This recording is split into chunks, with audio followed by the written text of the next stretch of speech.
Nanlaban umano sa entrapment operation kaya napatay sa isang resort sa Rizal ang 2 sa 3 suspect na nambibiktima umano ng mga online seller. Saksi, si Rafi Tima. Sa 100,000 pisong halaga ng ginto, sa kamatayan nagtapos ang buhay ng 2 sa 3 suspect na nambibiktima ng mga online sellers ng alahas sa isang maliit na resort sa Angono, Rizal. Nanlaban daw sa isang entrapment operation ng 2 suspect na inaalam pa ang tunay na pagkakakilanlan matapos masukol sa loob ng resort na ito. Nung nasense nila na may pulis ang katransaksyon nila, ayun nga po sir, bumunot sila ng baril, pinuputokan tayo, wala po tayong magawa kundi mag-retaliate. Kaya po yan po, sa kasawiang palad binawian po ng buhay yung 2 suspect. Buhay ang tumatay ang frontman ng grupo. Tumanggi siya magsalita sa harap ng kamera pero kwento niya, nakilala niya ang mga nasawing kasamahan habang nasa kulungan. Saan na lang po magsasalt pag naka-inquest. Ikinasa ang entrapment operation matapos magsumbong sa pulis ang isang online seller na una ng biniktima ng grupo Nobyembre noong nakaraang taon. Kwento ni alias Dennis, nabiktima siya matapos umorder online ang suspect at pinapunta sila sa isang resort sa Antipolo.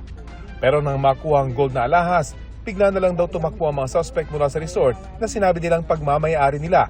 Noong isang araw, may kumontak ulit sa bago nilang online page gamit ang parehong modus. Ang resort daw na to kanya, White House tawag niya. Ganun din sa Antipolo sinabi niya, White House. Sabi ko, sir, ang ganda ng bahay niyo. Oh, White House, sa amin yan. Modus umano ng grupo, kumbinsi ng mga online seller na mayaman sila at may-ari ng resort tulad nito. Na kanila lang palang nirentahan. Pagpasok ng biktima, doon na sila igagapos at kukunin ang mga binibentang alahas. Pero sa pagkakataong ito, pulis na ang kanilang katransaksyon. Pagkapasok namin ng pinto, sinara niya, ayun na sir, tinutukan na kami ng baril.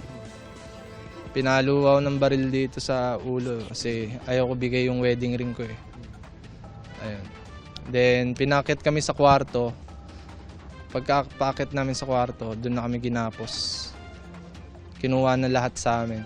Tapos dinaktapan yung bunganga namin sa zip tie sa kamay, sa kapaa. Ayon sa CIDG, magkakasunod ang mga ganitong kasong naitala dito sa Rizal. Ang isang biktima natangayan ng 1.5 million pesos na halaga ng alahas. Para sa GMA Integrated News, Rafi Tima ang inyong saksi. Inilabas ng Pulse Asia ang resulta ng kanilang January 2025 Pulso ng Bayan Pre-Electoral National Survey. Ating saksihan. Sa Senatorial Preferences Survey ng Pulse Asia para sa May 2025 elections, lumabas na 14 na may statistical chance na manalo kung ang eleksyon ay dinaosong panahong ginawa ang survey. Ito ay sina Congressman Erwin Tulfo, Senador Bongo, dating Senate President Tito Soto, broadcaster na si Ben Tulfo, incumbent Senators Pia Cayetano, Bong Revilla at Amy Marcos, dating Senador Ping Lacson, TV host si Willie Revillame, Senador Bato de la Rosa, Makati City Mayor Abby Binay, dating Senador Manny Pacquiao, Congresswoman Camille Villar at Senador Lito Lapid. Ang Pulso ng Bayan Pre-Electoral National Survey ay ginawa noong January 18 to 25. 2,400 adults, edad 18 pataas mula sa buong bansa ang respondents ng survey. At meron itong plus-2% na error margin sa 95% confidence level. Para sa GMA Integrated News, Ivan Mayrina ang inyong saksi.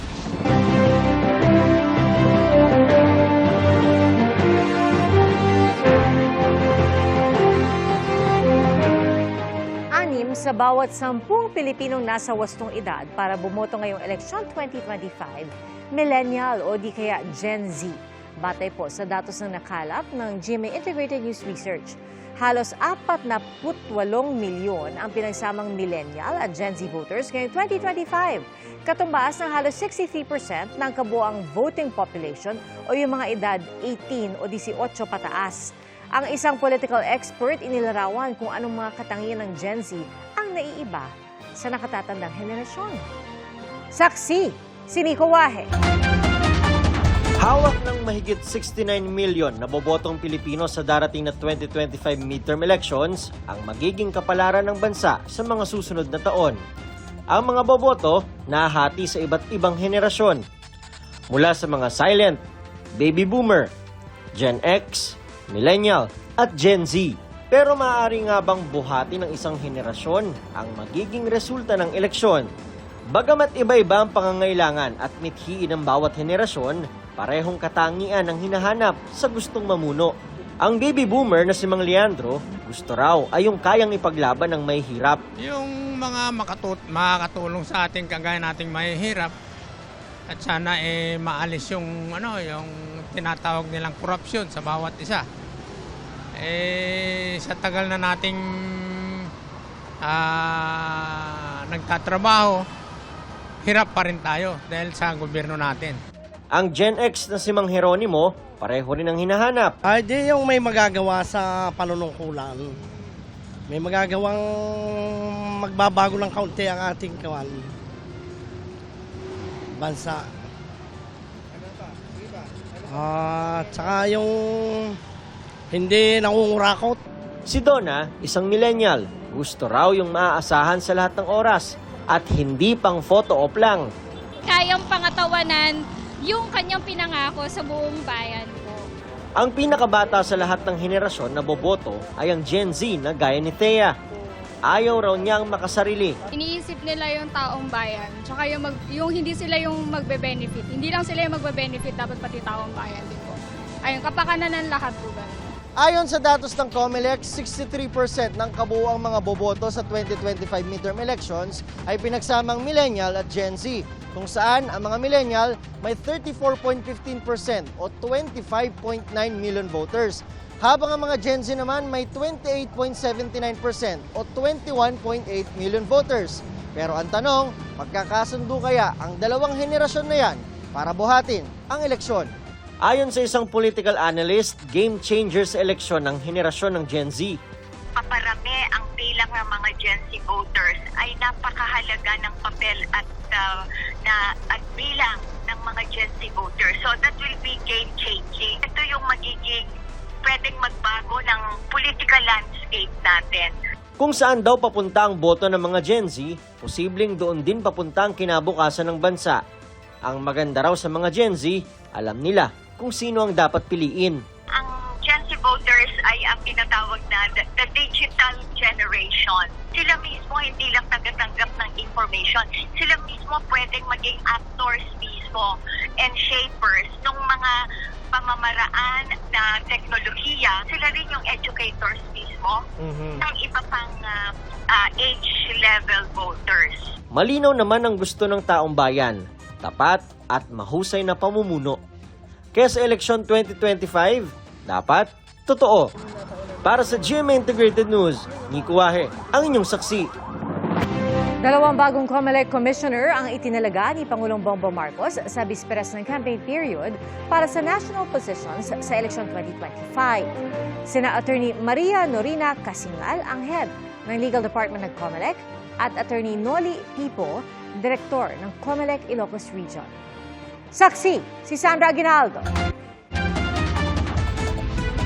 Kasama ang ilang tauhan, isinuko ng leader ng nag-iisang private armed group sa Central Luzon ang kanilang mga baril.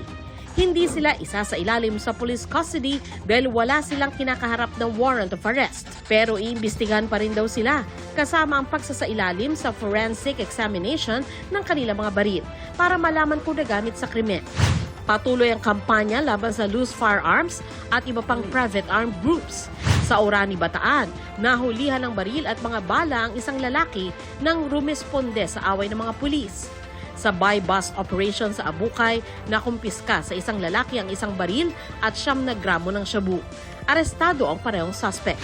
Sa pagsisimula ng campaign period para sa national candidates bukas, paiigtingin ang checkpoint operations sa buong bansa. Sabi ng PNP, asahan ng may mga maaabala, kaya humihingi sila ng pangunawa. We don't want to delay longer than necessary po yung mga supporters at mga kandidato po na dadaan po sa ating mga checkpoints, but we also would like to appeal to them na respetuhin po yung mga umiiral po na checkpoints. Mas lalo ring tututukan ang mahigit 4 na rang areas of concern para mapigilan ang mga insidente ng karahasan na may kinalaman sa eleksyon. Of course, doon po sa mga areas na napasa ilalim po sa yellow orange and red po, definitely po we will increase our deployments there, particularly dun sa mga tinatawag po natin na mga high-risk areas.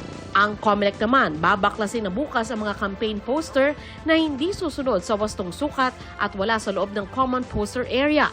Hindi muna babaklasin ang mga poster ng local candidates dahil sa March 28 pa ang kanilang campaign period.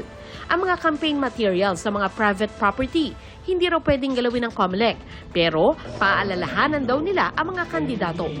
Especially kapag talagang nakita natin, sobra namang inaabuso eh. So kahit paano, magkatingin na lang tayo kung kakayanin nila na yung aming show cause orders. At mga may-ari po ng mga ari-arian na ito, na paglalagyan, maaaring bahay, building, lupa, sana po huwag niyo pong papayagan lang na basta kung ano na lang po yung mailagay doon sa inyo pong sa mga pang-ari-arian. Sana po yung compliant po sa atin pong pinaprescribe. Alinsunod sa regulasyon ng COMELEC, dapat ay biodegradable o environment-friendly ang mga campaign material.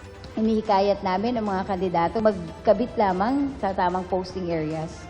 Gumamit ng mga reusable materials and recyclable materials. Sa bisperas ng campaign period, umatras sa pagtakbo bilang senador si Agri Party List Representative Wilbert Lee. Sa aking pag-iikot, sa aking pakikipag-usap, napagtanto ko na talagang kulang na kulang po ang oras at kulang na kulang po ang aking makinarya para maipaabot sa ating mga kababayan yung atin pong mga ipinaglalaban. Tinanggap ng COMELEC chairman ang withdrawal ni Lee na hindi na raw matatanggal ang pangalan sa balota lalo 20 billion ballots na.